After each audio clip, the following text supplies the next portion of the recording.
सबसे पहले मैं एक चीज क्लियर कर देना चाहता हूँ कि ये वीडियो सिर्फ एंटरटेनमेंट पर्पस के हिसाब से बनाई गई है। मतलब ये एक kind of a funny review है मूवी का, तो प्लीज इसे कोई भी सीरियसली मत लेना। मैंने जनरली कम्युनिटी पोस्ट किया कि नेक्स्ट वीडियो किस पे बनाऊं, कल्कि या मुंजिया, एंड रिजल्ट्स देखने के बाद I was literally shocked. Almost 70,000 लोगों ने वोट किया, जिसमें 76% लोगों ने मुंजिया बोला। कल्कि मुंजिया से कहीं ज्यादा पॉपुलर मूवी है, तो मुझे ऐसा लगा था कि कल्कि को ज्यादा वोट्स आएंगे। बट बाय द वे, जैसी आपकी आज्ञा, आपने बोला मुंजिया, तो ये रही वीडियो। मूवी का नाम है मुंजिया एंड इंग्लिश में मुंजिया ही लिख के आता है, लेकिन हिंदी में मुंजा लिखा हुआ है। क्यों? इनफैक्ट पूरे मूवी में आधे लोग इसे मुंजिया बोलते हैं एंड आधे लोग मुंजा बोलते हैं। नहीं भाई, तुम लोग एक नाम डिसाइड कर लो ना, अलग अलग क्यों बोल रहे हो? मुन्नी के जस्ट सामने वाले घर में इतना कुछ हो रहा है, इतनी मारपीट हो रही है, इतना तमाशा हो रहा है, चिल्लम चिल्ली हो रही है, लेकिन कमाल की बात यह है कि इनमें से कोई भी सामने घर में देख ही नहीं रहा। जिसमें चल इन दोनों को तो छोड़ो, इनकी शादी हो रही है, इनको पता भी है कि सामने क्या हो रहा होगा, लेकिन मेहमान भाई कोई पलट के हल्का सा आंख घुमा के भी नहीं देख रहा है। इनके पास सिर्फ अभी एक झोला ही है और कुछ नहीं है। लेकिन जब ये लोग चलते चलते बीच पहुंच जाते तब इनके पास एक लालटेन भी आ जाती है। ये माचिस का डब्बा इसके जस्ट बगल में ही पड़ा हुआ है, लेकिन एकदम से वहां से वो माचिस का डब्बा ही गायब हो जाता है। अभी इसका पूरा मुंह लालम लाल हो गया है, लेकिन अगले ही पल जब ये यहाँ पे आके गिरता है तब इसका आधा से ज्यादा मुंह साफ हो चुका है। ये यहाँ पे आके गिर जाता है, इसके सिर में बहुत भयानक चोट लग जाती है। फिर इसकी बहन वापस जाती है, इसके मम्मी पापा को लेके आती है, तब तक भी ये पूरा जिंदा है। लेकिन जैसे ही इसके मम्मी पापा आते हैं, ये मुन्नी लगिन बोलते बोलते मर जाते हैं तुरंत ही। थोड़ा बाद में भी नहीं, थोड़ा पहले भी नहीं। मूवी में स्टार्टिंग में बता दिया गया था कि अभी 1952 का टाइम चल रहा है, लेकिन जैसे ही टाइम सडनली प्रेजेंट पे शिफ्ट होता है तब ये बताते ही नहीं कि अभी कौन सा ईयर चल रहा है। इनफैक्ट ऐसा भी कुछ लिख के नहीं आता कि 50 इयर्स लेटर, 60 ईयर लेटर, कुछ भी नहीं। बिट्टू बेला के सामने से ही भागता हुआ जा रहा है, फिर बेला उसे देख लेती तो बोलता शिट, इसने मुझे कैसे देख लिया। वाह भाई, तू उसके सामने ही खड़ा है, अंधी थोड़ी है, दिख ही जाएगा ना, उसके सामने आ जाएगा तो दिख ही जाएगा। अभी कैमरा ऑलरेडी डाउन जा चुका है, लेकिन दूसरे एंगल से देखने पे ये वापस से कैमरा डाउन कर रहा है। मुंजा। अब देखो, जैसे यहाँ पे अज्जी ने भी मुंजा बोला, मुंजिया नहीं बोला, ये तो अलग बात है ही। बट इससे भी ज्यादा कमाल की बात ये है कि नीचे टाइटल में मुंजिया ही लिख के आया, नहीं वो मुंजा बोल रही है, तो MUNJA मुंजा लिख के आना चाहिए। मुंजिया क्यों? बात तो सही है। जब तक मैं जिंदा हूँ तुझे कुछ नहीं होने दूंगी। कुल मिला के अज्जी सीधा सीधा यही कहना चाहती है कि जब तक मैं हूँ तू है, जहां मैं गई वहां तू भी। हेलो, अभी 2 मिनट भी नहीं हुआ था अज्जी को डायलॉग मारे, और अज्जी अभी यहाँ पर मुंजिया बिट्टू से कहता है कि मैं उस पेड़ से आजाद हो गया, अब से तू ही मेरा पेड़ है। एंड मुंजिया जब पेड़ पे था तब वो पेड़ से उतर नहीं सकता था, पेड़ पे ही इधर उधर घूमता था। तो अब जब बिट्टू इसका पेड़ बन चुका है, तो ये बिट्टू के कंधे से उतर के इधर उधर कैसे जा रहा है? इन शॉर्ट, जब पेड़ से बंधा हुआ था तो पेड़ पे ही रहता था, तो अब जब बिट्टू से बंध गया तो बिट्टू के कंधे से उतर कैसे रहे, इधर उधर जा कैसे रहे? लिटरली अभी बिट्टू यहाँ पे है एंड मुंजिया उससे कितना ज्यादा दूर यहाँ स्ट्रीट लाइट के ऊपर चढ़ा हुआ है। नहीं भाई, जब तू बिट्टू से इतना ज्यादा दूर हो सकता है तो खुद ही जाके ढूंढ लेना मुन्नी को, इसको क्यों परेशान कर रहा है? मुंजिया के कारण बहुत सारी चीजें के रूम में गिरती है, बहुत ज्यादा हल्ला गुल्ला होता है, बहुत ज्यादा शोर शराबा होता है। तो इसकी मम्मी को कुछ हल्ला गुल्ला सुनाई कैसे नहीं दिया? नहीं भाई, घर के बाहर ही तो वॉकिंग कर रही थी और रात का समय तो वैसी शांति रहती है, तो हल्ला गुल्ला सुनाई नहीं दिया? बिट्टू ने ये साफ बताया है कि मुंजिया सनसेट के टाइम आता है एंड सुबह सनराइज के टाइम चला जाता है। तो बिट्टू अभी जब नहा रहा है तो ये सनराइज के बाद का समय है, सुबह के बाद का समय। तो अभी मुंजिया यहाँ कैसे आया? बिट्टू के कंधे पे मुंजिया बैठा हुआ है, लेकिन वो दिखाई नहीं दे रहा है, लेकिन पीछे परछाई में वो दिख रहा है। तो भाई जब वो दिखता ही नहीं है तो परछाई में भी क्यों दिख रहा है? बिट्टू ऐसे कहता है कि वो तुम्हें दिखाई नहीं देगा, वो सिर्फ मुझे दिखता है, लेकिन अगर तुम ध्यान से सुनने की कोशिश करोगे तो शायद तुम्हें सुनाई दे। नहीं क्यों भाई, क्यों सुनाई देगा? जब दिख ही नहीं रहा है तो सुनाई भी क्यों देगा? अच्छा, तो मतलब ये मुंजिया की आवाज सुन सकता है। नाइस। अब जैसे मुंजिया यहाँ पर बैठा हुआ है और पीछे उसकी परछाई भी दिख रही है, तो क्या स्पीलबर्ग को उसकी परछाई वहां पे दिख रही होगी? क्योंकि जब बिट्टू यहाँ से चल के जा रहा था तब मुंजिया नहीं दिख रहा था, लेकिन उसकी परछाई दिख रही थी। तो उस हिसाब से तो यहाँ स्पीलबर्ग को भी उसकी परछाई दिखनी चाहिए। अगले दिन फिर से वही होता है, मुंजिया काफी तोड़फोड़ करता है, काफी हल्ला गुल्ला होता है, लेकिन इसकी मम्मी को आज भी पता नहीं चला। नहीं है कहाँ इसकी मम्मी? इसके फोन से काफी ज्यादा लाइट निकल रही है, जो कि यहाँ साइड में एकदम साफ दिख रहा है, लेकिन वही दूसरे एंगल से देखने पे बिल्कुल भी लाइट नहीं है।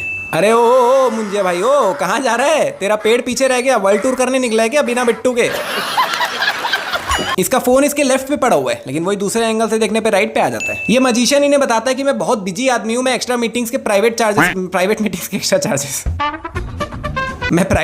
के एक्स्ट्रा चार्जेस लेता हूं, जिसमें स्पीलबर्ग बोलता है कि हाँ वो तो हमने बाहर पे कर दिया। नहीं तो भाई इस मजिशियन को यहाँ ये बताने की क्या जरूरत थी कि मैं प्राइवेट मीटिंग्स के एक्स्ट्रा चार्ज लेता हूँ? वो तो जब ये लोग यहाँ अंदर घुस रहे होंगे तो इसकी मैनेजर ने पहले ही बाहर ले लिया होगा। और ले क्या लिया होगा? ले लिया ही है। प्राइवेट प्रॉब्लम का इलाज है मेरे पास, पाइल्स, इनफर्टिलिटी, गुप्त रोग। एक मिनट, ये मजिशियन है कि क्या है? नहीं, इसके पास इन सभी बीमारियों का इलाज क्यों है? वाई? इसने फ्रिज खोला, फिर पता चला कि फ्रिज के अंदर एक सीक्रेट रूम है। नहीं, ऐसा सीक्रेट रूम बनाने का क्या फायदा, क्योंकि इसने डोर खोलने के लिए कोई चाबी या कोई पासवर्ड वगैरह कुछ भी यूज नहीं किया। तो ऐसे तो कोई भी इसके रूम में बैठा होगा तो जनरली फ्रिज खोल सकता है, तो उसे तो पता चल जाएगा कि यहाँ पे सीक्रेट रूम है। एंड अगर ये रूम इतना ही ज्यादा सीक्रेट है कि इसको बनाने में इसने इतनी मेहनत की, तो इन दोनों के सामने इस रूम को खोला ही क्यों? इनको ऐसा बोल देता कि 2 मिनट बाहर जाओ, मैं तुम्हें वापस बुला रहा हूँ। बेला के सभी स्टूडेंट्स गाँव जाते हैं, वहां जाके शूटिंग भी करते हैं, लेकिन शूटिंग होने के बाद ये लोग ऐसे गायब हो जाते हैं जैसे गधे के सर से सींग। ये लास्ट है जब इसके स्टूडेंट्स दिखे हैं, इसके बाद पूरी मूवी में एंड तक इसके स्टूडेंट दिखते ही नहीं। बेला बिट्टू को बताती है कि इसका बॉयफ्रेंड कूबा इसे कह रहा है कि तुम पुणे छोड़ के मेरे साथ परमानेंटली लंदन शिफ्ट हो जाओ। नहीं भाई, तू थोड़ा सा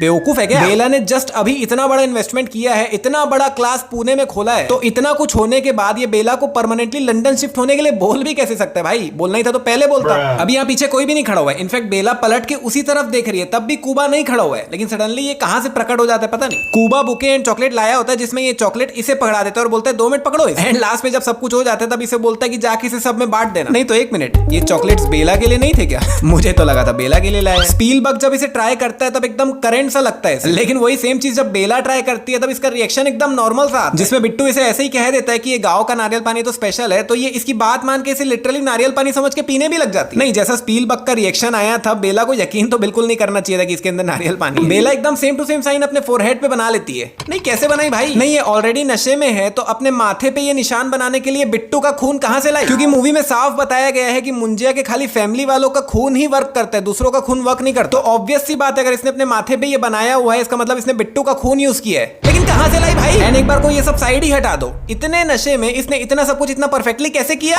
अभी जब मुंजिया बकरी से निकल के बेला के अंदर जा रहा था, तब ये दोनों हवा में क्यों नहीं उड़े? नहीं, क्योंकि मुंजिया मूवी में जब भी इधर से उधर कोई बॉडी में शिफ्ट हो रहा होता है, तब सबकी बॉडी हवा में उड़ने लग जाती है, बट यहाँ पे तो ऐसा नहीं हुआ।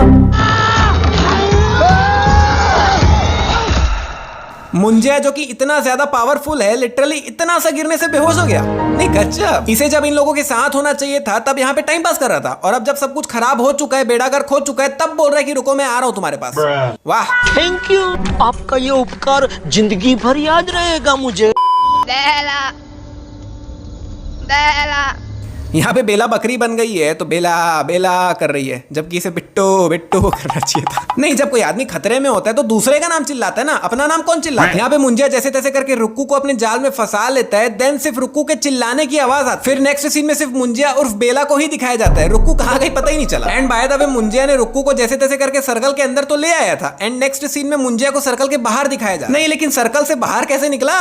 रुक्कू को अंदर ले आया ठीक है, लेकिन खुद बाहर कैसे निकला? यहाँ पे पम्मी पूरी ताकत लगा के रस्सी को खींच के खड़े हो जाती है। अरे बांध दी दो ना भाई रस्सी। नहीं, अगर वो रस्सी छुड़ा के भाग गया तो बांध दी दो। एंड बाय द वे लोग इस पे ये साइन इसीलिए बना रहे हैं क्योंकि इसने बकरी काट के खा ली, और इस मैजिशियन के हिसाब से इसने बकरी खा ली है तो बेला की आत्मा इसके अंदर आ गई। भैया उसने काट दिया बकरी को, खत्म कर दिया खेल, तो बेला भी गई ना, इसके अंदर कहां से आएगी? अभी जब आत्माएं इधर उधर ट्रांसफर हो रही होती है तब देखो बेला का हाथ एकदम नॉर्मल ही है, प्लेन दिख रहा है, लेकिन बाद में जब ये गिरती है तब वापस से ठीक हो रहा होता है। जब ये इसे धक्का दे रहा होता है तब एकदम साफ दिख रहा है कि इसके जस्ट पीछे पम्मी खड़ी है और उसका धक्का पम्मी को भी लगेगा, लेकिन दूसरे एंगल से देखने पे पता नहीं कैसे, लेकिन पम्मी साइड हो जाता है। एंड बाय द वे मैंने जस्ट रियलाइज किया कि इतना ज्यादा देर हो चुका है लेकिन अभी तक भी रुक्कू का कोई पता नहीं है। इनफैक्ट इनमें से किसी को कोई टेंशन भी नहीं है कि कहां गई रुक्कू। ये जंगल से भागते भागते यहाँ बीच के बीचों बीच कहां आ गए भाई?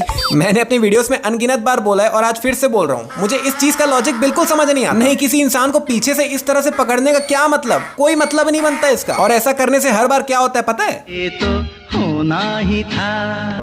बिट्टू ने अपने हाथ में ये अज्जी की डंडी पकड़ रखी है, लेकिन वही अगले ही पल दूसरे एंगल से देखने पर उसके हाथ से डंडी गायब हो गई। मुंजिया अभी अपने असली रूप में आ गया, तो बेला इसे कैसे देख पा रही है? अबे हंस क्या रहा है भाई? पेड़ से कैद हो गया तू हमेशा के लिए, खुश क्या हो रहा है? क्या 10 साल के बच्चों जैसी हरकत है? ओह, ये तो 10 साल का ही है। तो फाइनली इन्होंने पेड़ को जला दिया, मुंजिया को खत्म कर दिया, हैप्पी एंडिंग। अब कुछ हफ्तों के बाद का सीन दिखाने वाला है, लेकिन 1 मिनट, रुक्कू कहाँ है भाई? रुक्कू का कोई पता ही नहीं चला अभी तक। ये राज भी उसी के साथ चला गया sir. And by the way अभी कुछ हफ्तों बाद का सीन दिखाया जाने वाला है, तो यहाँ पे साफ साफ लिख के आया ना अ फ्यू वीक्स लेटर, तो मूवी की स्टार्टिंग में प्रेजेंट डेट क्यों नहीं लिख के आया? एंड बाय द वे अगर सिर्फ पेड़ जला देने से ही मुंजिया खत्म हो जा रहा है, तो जब वो पहले पेड़ में कैद था तब इसके परिवार वालों ने पेड़ जलाया क्यों? पहले ही कर देते भाई ये शुभ काम। चलो फाइनली इन्होंने रुक्कू को दिखाया तो सही, वरना दिखाए बिना अगर मूवी खत्म कर देते तो मैं तो टेंशन में रहता कि कहाँ गई भाई। जो पेड़ पूरी तरीके से जल चुका था, अब ये लोग उसी पेड़ को काट रहे हैं। नहीं वाह भैया, ये पेड़ पूरी तरीके से जल चुका था, खत्म था, बट अभी इस पेड़ को देख के ऐसा लग ही नहीं रहा कि ऐसी कुछ एक्टिविटी इसके साथ हुई भी थी। तो भैया अगर आपने अभी तक भी ऑस्कर विनिंग मूवी की मिस्टेक वीडियो नहीं देखी है तो लेफ्ट वाली वीडियो क्लिक करके तुरंत देख, या फिर अगर कुछ और देखना चाहते हो तो राइट वाली वीडियो भी देख सकते हो। एंड वीडियो पे 15,000 लाइक्स अगर आपको वीडियो पसंद आई तो प्लीज कंप्लीट कर दो। एंड अगर इसी तरह की वीडियोस और देखना चाहते हो तो चैनल को सब्सक्राइब जरूर करना, और हम मिलते हैं आने वाली एक और कमाल की वीडियो में।